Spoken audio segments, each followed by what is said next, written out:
Hi everyone, this is Mary Pearce and welcome to the Real Estate Mobile Show. Today we have our speaker who is Alex Martinez, and he is going to be teaching us his techniques and giving us advice of how to become financially free through real estate. So welcome, Alex. Hey, Mary. Thanks for having me, guys. Happy to be here. Happy to talk wholesaling, real estate, and all that good stuff. Great, thank you. So how about we tell the audience, how do you get started in real estate and what made you choose that path? Yeah. So for me, I got started in real estate not because of a family member or anything like that. In fact, no one in my family knew real estate, was in real estate. Um, I was going to college at the time, actually. I was about 19 years old. I was making sandwiches for 10 bucks an hour, going to class, then going to work, going to class, going to work. And I just knew there was something out there better for me. And two books that really catapulted my success, changed my trajectory for me. The two books were, one was Think and Grow Rich by Napoleon Hill. And what that book did for me was it made me, or it really confirmed the belief that you can do anything you put your mind to. Of course, through hard work, but through having a definite purpose and through strong why. And so that was awesome because I hadn't really read a book like that before ever. You hear people say you can do anything you put your mind to, but to hear that and Think and Grow Rich from Napoleon Hill, who interviewed 500 of the most successful people on the planet at the time, that was a real eye opener for me. And then the very next book I read after that was Rich Dad Poor Dad. I know we both read that one. I have And it here right now. beautiful. And so, think about that. I just read Think and Grow Rich, confirmed a lot of my beliefs. You can do anything you put your mind to. And then I found real estate investing and the power of real estate investing through Rich Dad Poor Dad.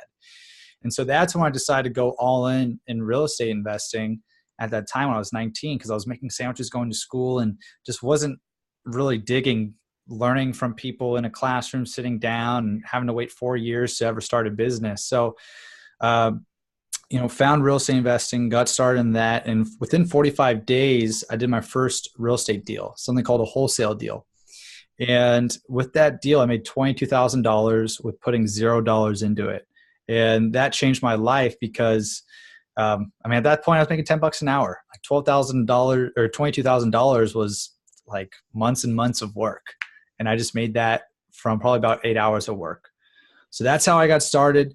That's what changed my life for me. That same year went on to generate over $1 million of profit from fixing and flipping and wholesaling real estate, and well over 12 million in revenue that first year. But profit number is the real one, the one we all like.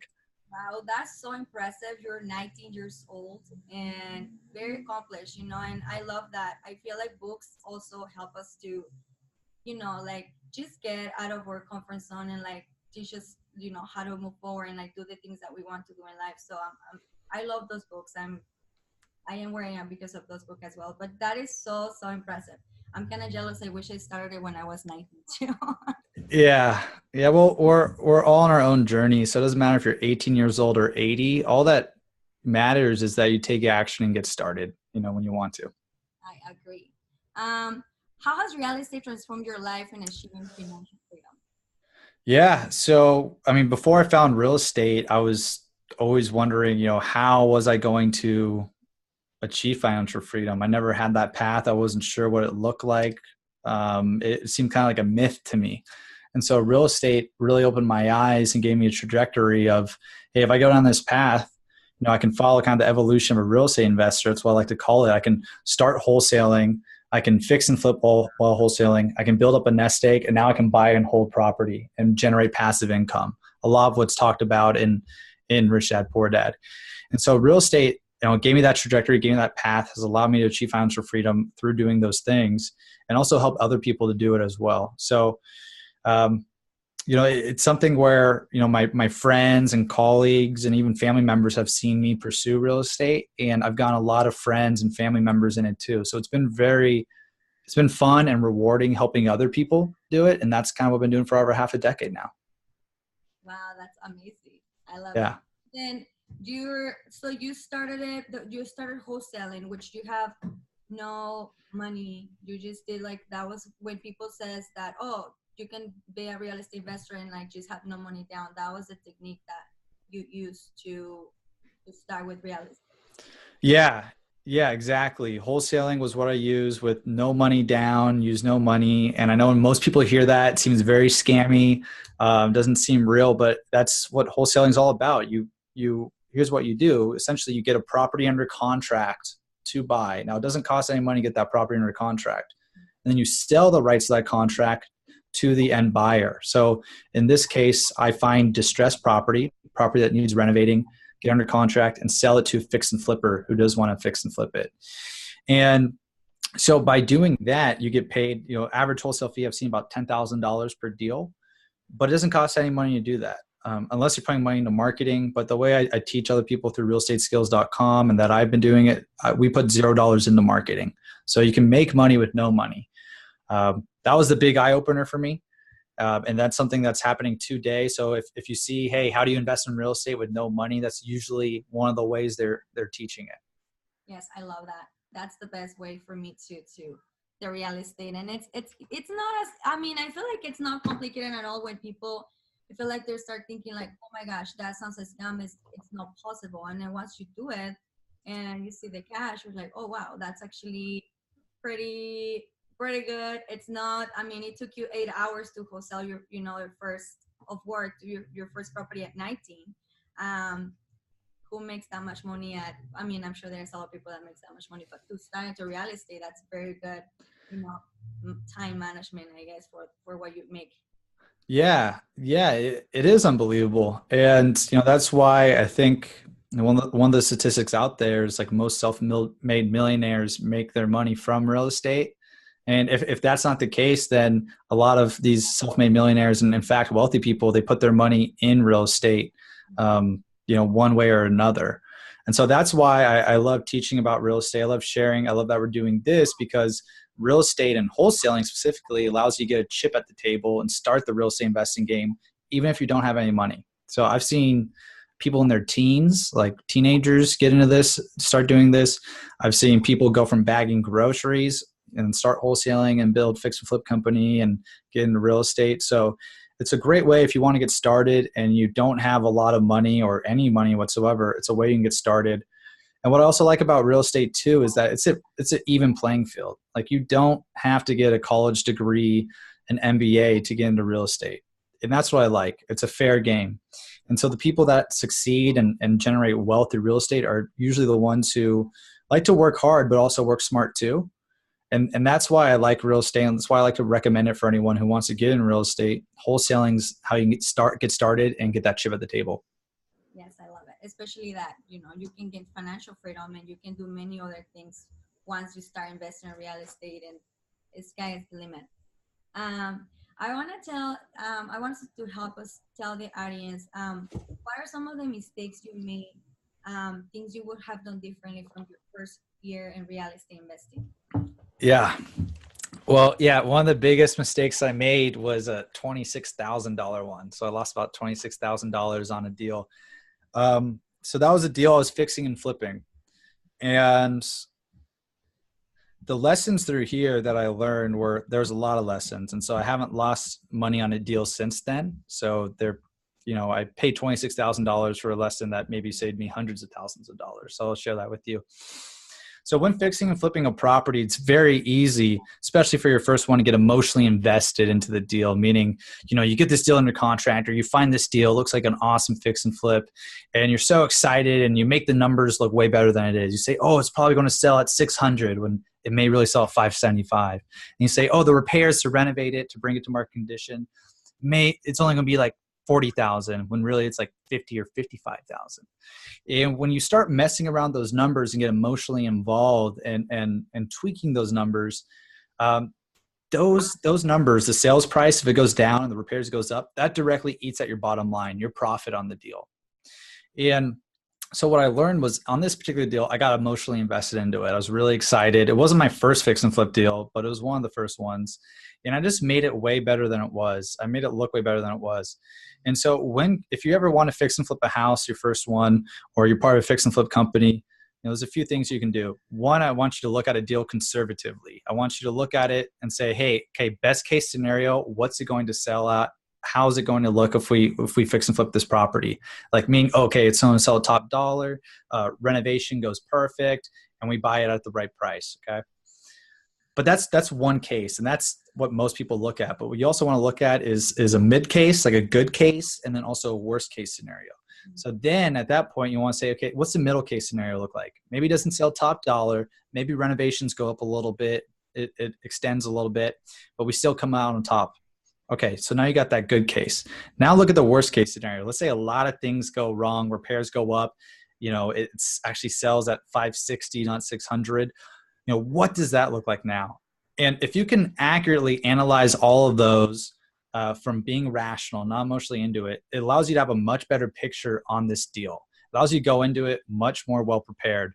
And okay, worst case scenario, if that happens, here's what it looks like, a good case, and here's best case. And now what you want to do is say, okay, if we do this deal and the worst case scenario happens, are we still going to be happy with that? Because that case can happen. The case has happened. And so you want to look at that particular scenario. If you're still fine with that worst case scenario, if you still come up on top and it's not a waste of your time, because these fix and flip deals can take 3-6 months longer, and it sucks to lose money on a deal like I did, 26,000. But what also sucks too is like just breaking even on a 6-month flip. Like you put a lot of work into that, a lot of time and effort. And so if your worst case is break even, you may not even want to do that because it's 6 months of work and a headache. Yeah. So by analyzing it that way, by being conservative in your approach, by being rational, you're going to be able to be much more effective of an investor moving forward. And so that's what I want to share with everyone. When you look at a deal, don't get emotionally invested into it. If you can as well, have a third party look at the deal too. A third party that doesn't have vested interest in the deal. So you get this fresh look at it, get their opinions on it, and go into that, their advice with an open mind, because especially if it's your first deal, once again, you'll be excited about it and they may tell you stuff that's the truth, but you don't want to hear it. So just go into that with an open mind. And, one thing I want to share is that, one of my mentors shared with me is that he said, the best deal I've ever done, Alex, is the one I never did. Meaning that there's always another deal around the corner, and you don't want to, like the deals he's passed on that he didn't feel good about in his gut, or he did this analysis and he passed on it. It's the best deal he ever did, because that could have been a break-even deal or a deal he lost money on. So I want everyone to kind of realize that moving forward, that there's always another deal around the corner. You can always find another deal. This one fix and flip isn't going to be a make and break it for your business. When it comes time to do that fix and flip deal, analyze all those 3 cases and you'll be in good hands.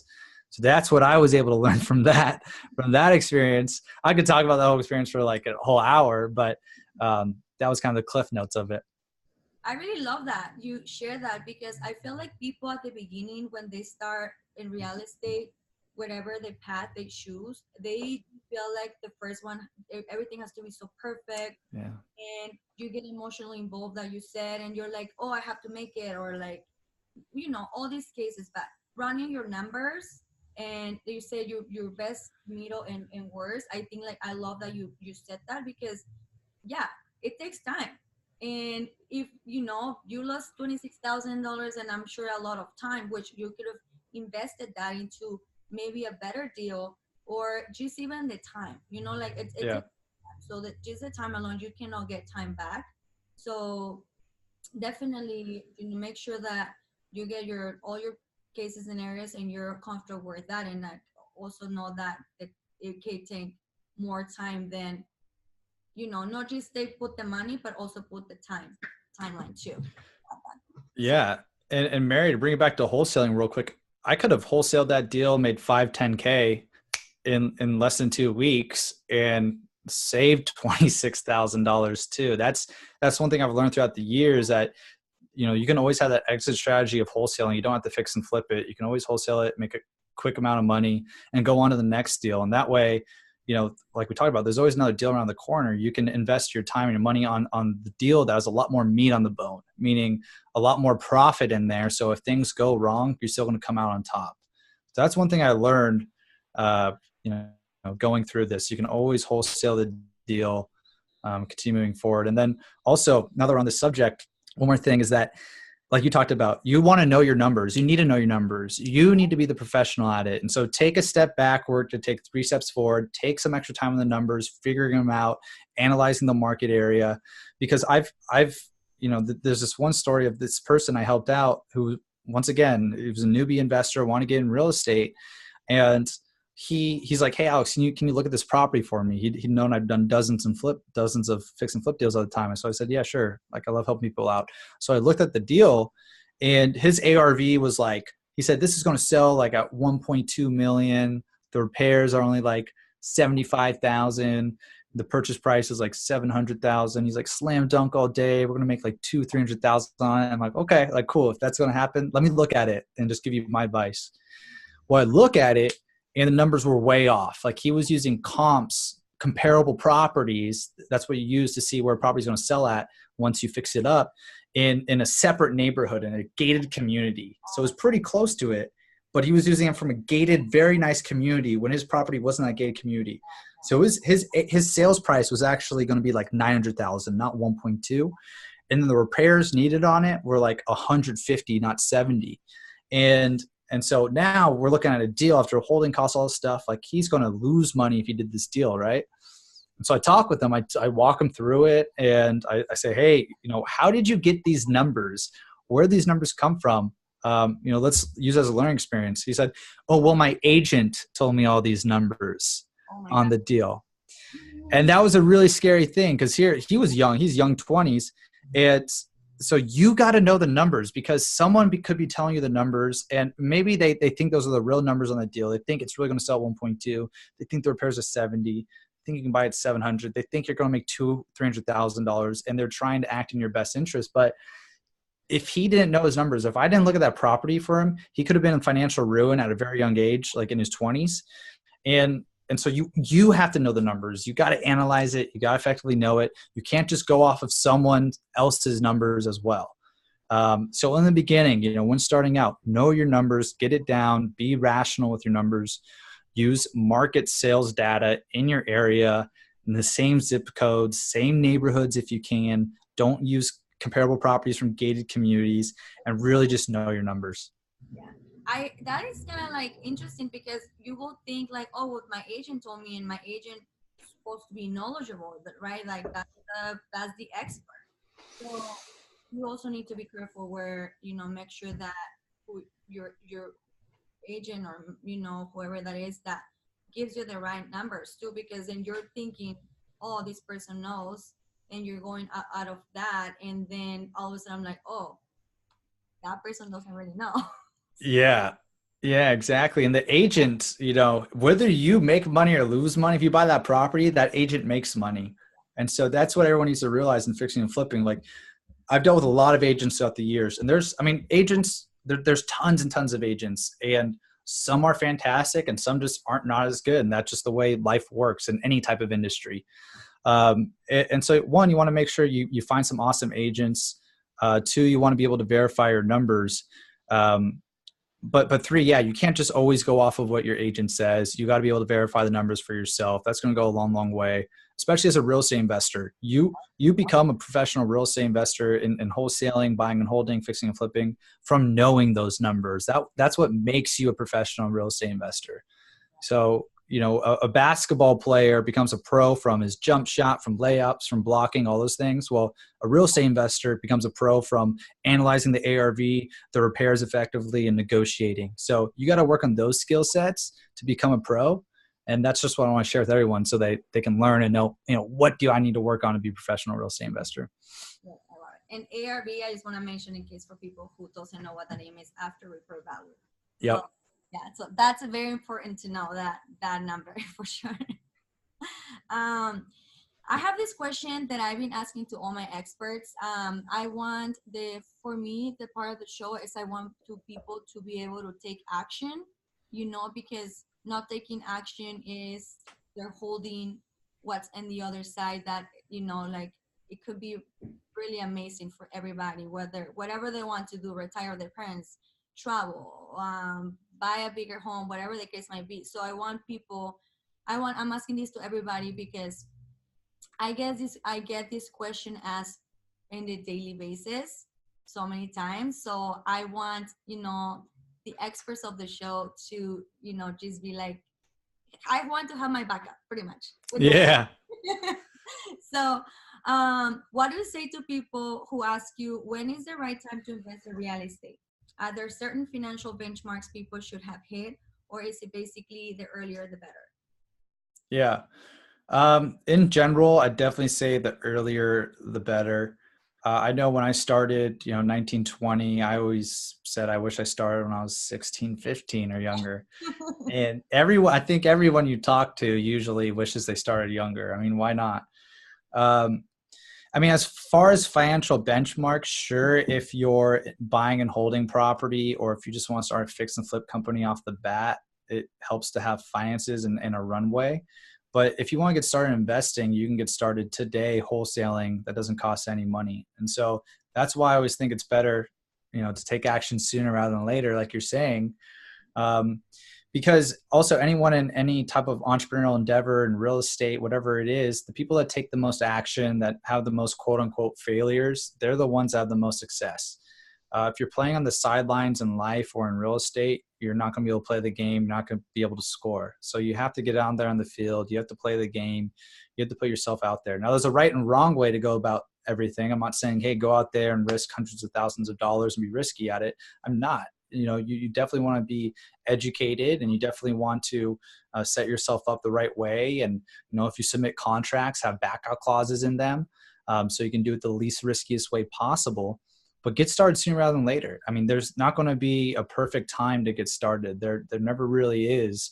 You have to make that perfect time for yourself, which can be, any time you're ready. And, also if you're nervous getting started, like that's completely normal. Like it's fine if you're nervous.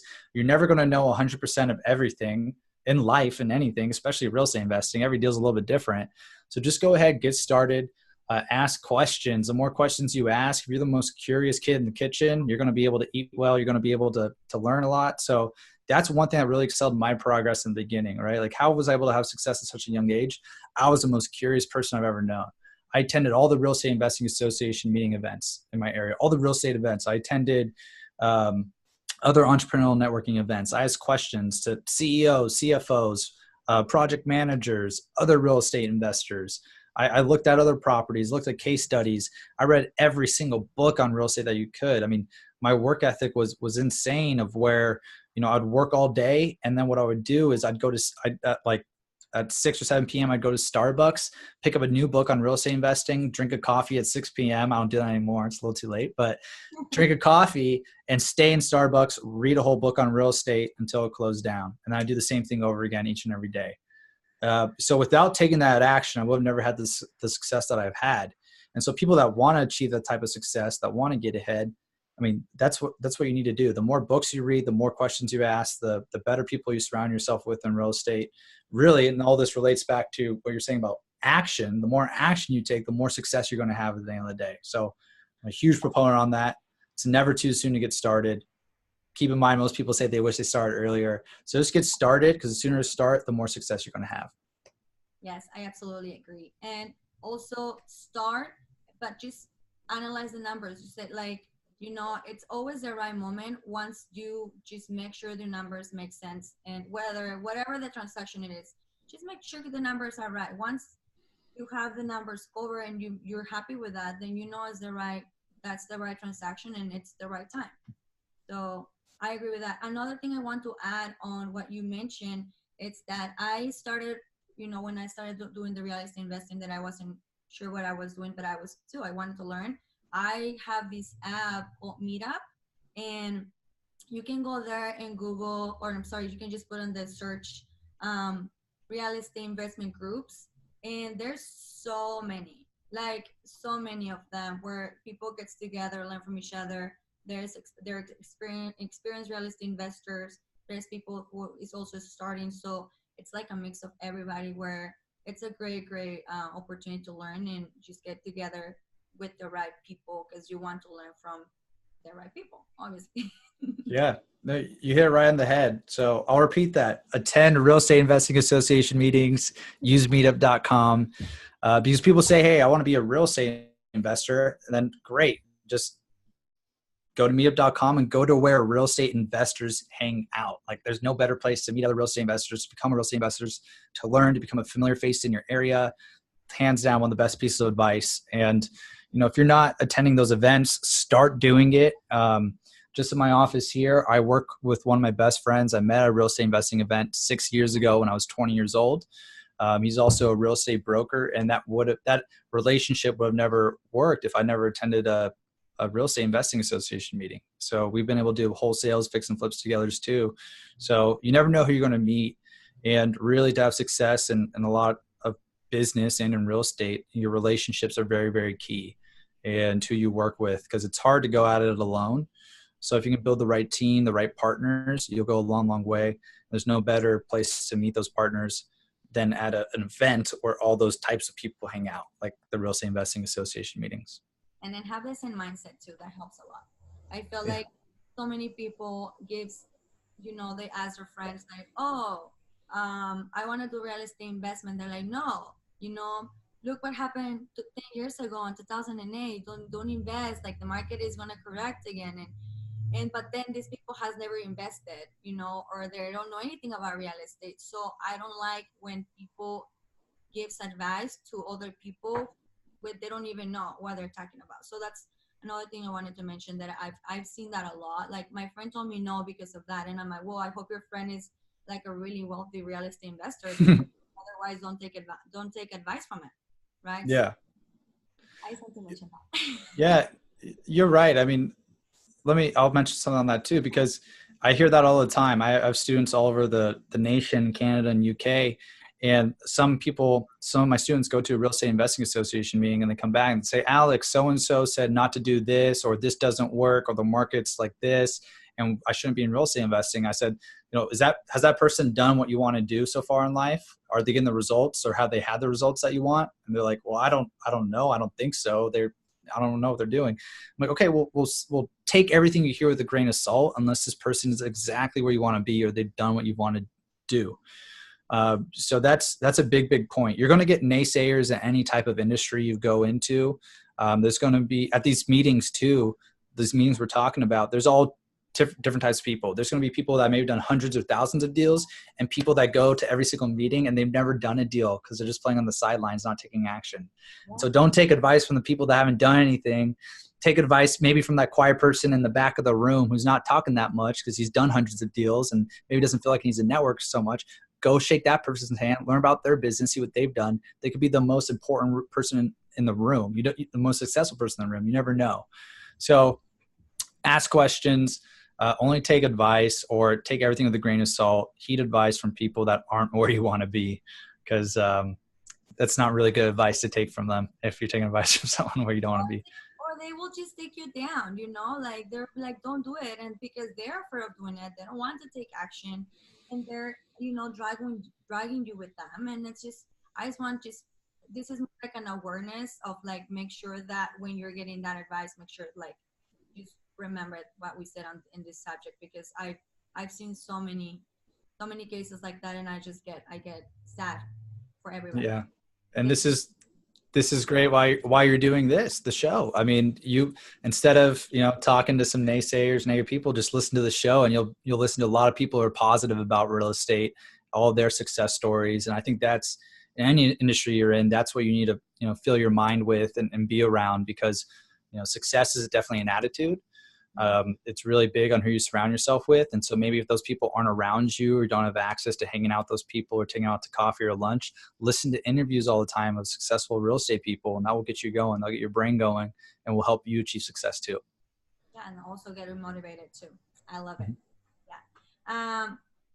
I guess this is a little bit of kind of like similar question of the one before, but maybe we can give us another side. What is your advice for people who haven't invested in real estate yet? Yeah.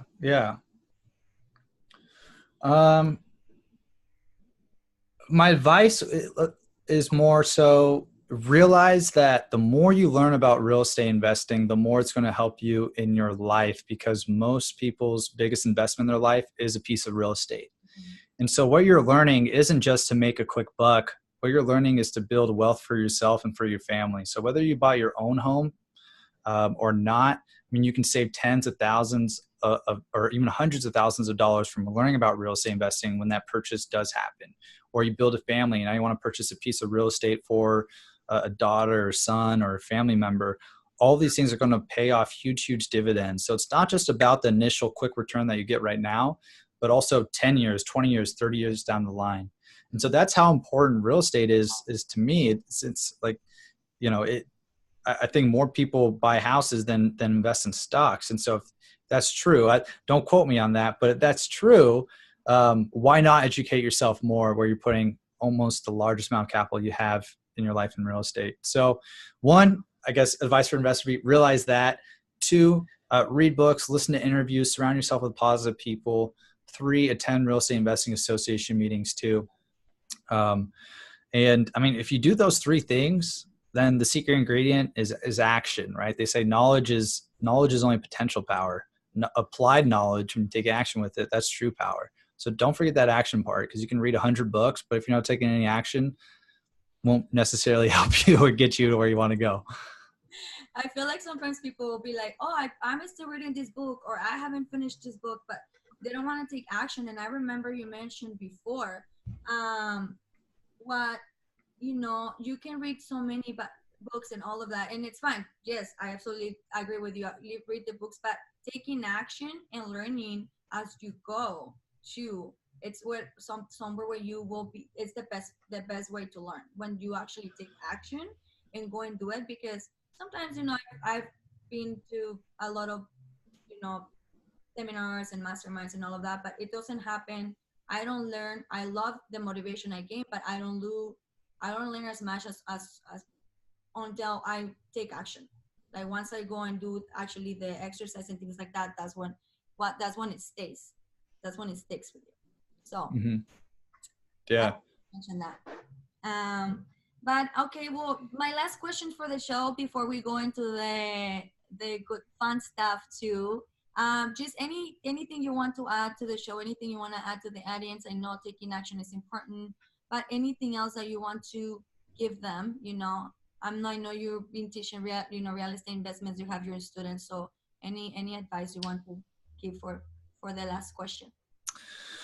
I think it goes back to taking action. Let's definitely add on that. I don't think you can never talk about that enough. And mindset. I want to talk about taking action and mindset real quick. So, kind of a quote. It's a little bit corny and cliche and overused, but Wayne Gretzky said, "You miss 100% of the shots you don't take." Right, and I think that's 100% accurate in real estate. And you may have heard that a lot, but take it to heart in real estate, because Wayne Gretzky, who's a Hockey Hall of Famer, I think his scoring percentage for every shot he had on goal, he'd score 17.6% of the time, which is still pretty high. But he knew he's going to miss 4 out of 5 times shooting on goal.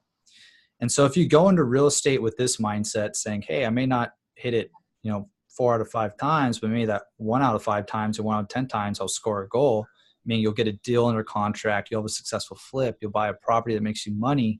If you go into it like that and you respect that's a numbers game, you're going to go a long, long way. I think a lot of people get into real estate and they think that I'll submit one offer on a property and it will work out automatically and it's going to be great. It's going to be roses and daisies.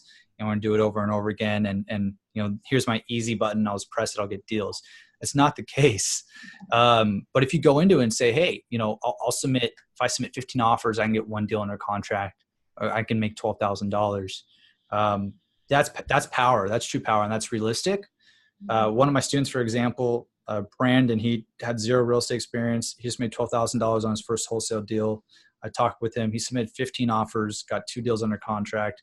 One of them closed and made that $12,000. So before that, the mindset, I prepped him with that. He understood you got to put in your reps. You got to take your shots. Not every shot's going to go through. And I think if you go into real estate and real estate investing with that knowledge, you'll be in good hands. And realize that every no you get gets you closer to a yes. Like, start celebrating the no's. If an agent says no on a deal, okay, awesome. Any other deals I can work with you on the future? Love to work with you. Please contact me. Love to build a long-term relationship with you. The same thing with the seller. Seller says no, tell them the same exact thing and go on to the next one. And what's going to happen is you're going to start getting deals every 10th call, 15th call. And those other people that you had a warm, genuine conversation with, that you weren't a prick to, they're going to call you back when they're ready to sell, ready to work for you. So if you go into that with that knowledge, understand that this network effect and snowball effect that will positively happen for you too, you're going to go a long, long way. And then the second part, the mindset, I know it's a little longer of an answer, but you got to believe you're a real estate investor before anyone else. Like we talked about, a piece of real estate, that investment's like most Americans, most people's largest investment in their life. So almost everyone is a real estate investor if that's where they're putting their money. So if you want to get in real estate investing, you got to believe you're a real estate investor first. So you got to tell yourself that, because no one's going to believe you if you don't believe in yourself. And so you can easily do that and tell yourself that, because that is the case. Whether you're 15 years old, well, when you're 25, you could very well be buying a property and you're a real estate investor. So start learning now, start going down the path. I think if you know that, every no you get gets close to a yes. If you believe in you're a real estate investor, those two items, you learn and do what Mary and I talked about in this interview, you'll go a long, long way and have success. As long as you keep that learning mindset. Never think that you know it all, because that's the day I think you start dwindling and getting behind. So as long as you have that learner's mindset and you keep moving forward, you're going to be in good hands. You're going to be successful. Always keep that curiosity. If you keep that curiosity, you'll soon find every deal is a little bit different in real estate, and that's also what makes it a little fun all the time. I really love that you mentioned that, because I feel like people will think, especially people who haven't invested in real estate yet, like they make a phone call and they say no, and they're like, oh, it doesn't work.